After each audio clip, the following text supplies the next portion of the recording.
Good morning, everyone. My name is Dr. Herb Conaway. I represent New Jersey's 3rd Congressional District. I've come to the Congress as a practicing internist and actually an officer working for the public health in the county where I reside.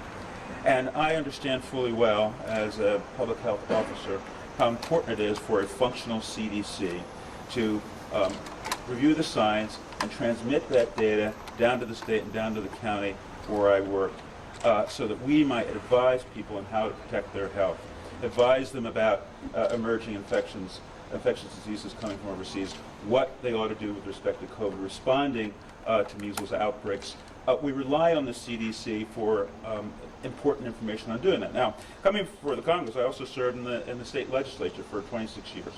I served as the chairman of the health committee, and I've had to deal with these anti-science, anti-vax types, many of whom are driven by a financial desire as they promote wild conspiracy theories disproven over and over again, as, for example, that vaccines cause autism, disproven over and over again, and yet they continue to spout that lie, saying that additives in vaccines cause autism and other problems, also disputed over and over again and recently.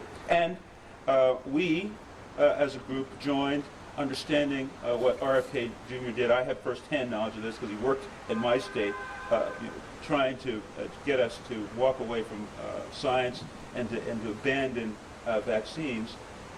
He's now brought it here. Now, he's got a record. And I am sorry that the senators in the United States Congress did not follow the advice of many, including certainly our doctors caucus, when we raised the alarm about what he is going to do if he becomes the head of the most important health apparatus in the world, CDC.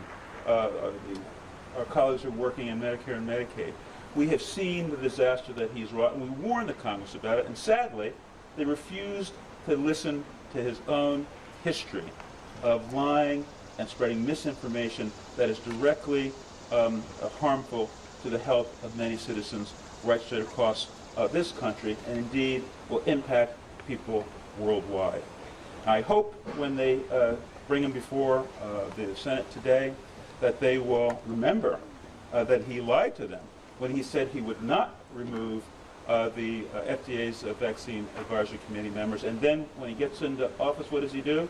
He fires every single one of them and puts on that committee known vaccine skeptics who again are interested in stoking misinformation so that they can go to the courts, so they can make money giving speeches and putting money into their own pocket, and they're willing to sacrifice the health of so many in order to do it.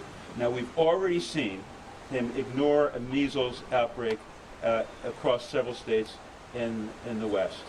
1,408 people have died when I checked this morning, contracted measles. When I checked this morning, 3 people have died.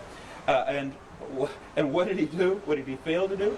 He failed, as any expert would tell you, get in there, get people vaccinated, arrest and stop the progression of measles virus. He did nothing.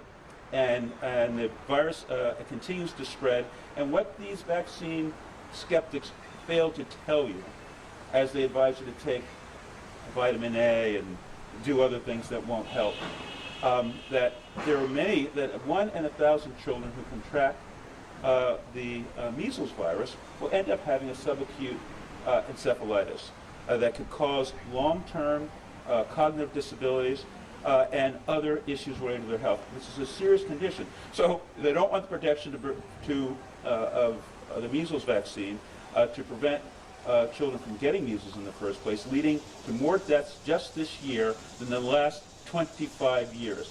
This is what this man is bringing. You just think about this attack on the childhood vaccinations that he is bringing forward. Rubella, a vaccine which causes congenital birth defects. We give this vaccine to children, not only to protect them, but to protect their mothers and other women who might give birth, and if they contract rubella during pregnancy, they were very likely to have a child that is so severely damaged by the virus that the child won't live. These things have been proven time and time again. He's shown who he is.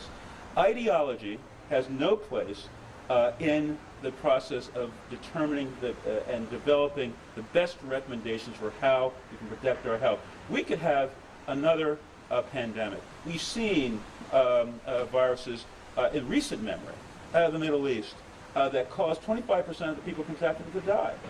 Now, we didn't have the mRNA virus then, but with that virus, the technology that the vaccine brings will allow the world to vaccinate everyone at risk in a year's time. Just think of what that could mean in terms of arresting a pandemic that can cause so much death and dislocation. And we're cutting the funding from it, and we're walking away from this science-based intervention. Now, I join, of course, my colleagues in saying that he needs to go. He has failed in his principal duty to protect the American people. We're sitting here in a situation now, again, ideologically driven, where we are defunding health care. We are seeing the resurgence of diseases which were nearly eliminated. I'm surprised they don't wax poetic about the good old days of polio. That's how misguided these people are. He needs to resign. He needs to go. The Senate needs to do its job. And hopefully, with your help, we'll keep the pressure on until the clear and present danger to not only the health of Americans, but the health of the world leaves the stage once and for all. Thank you.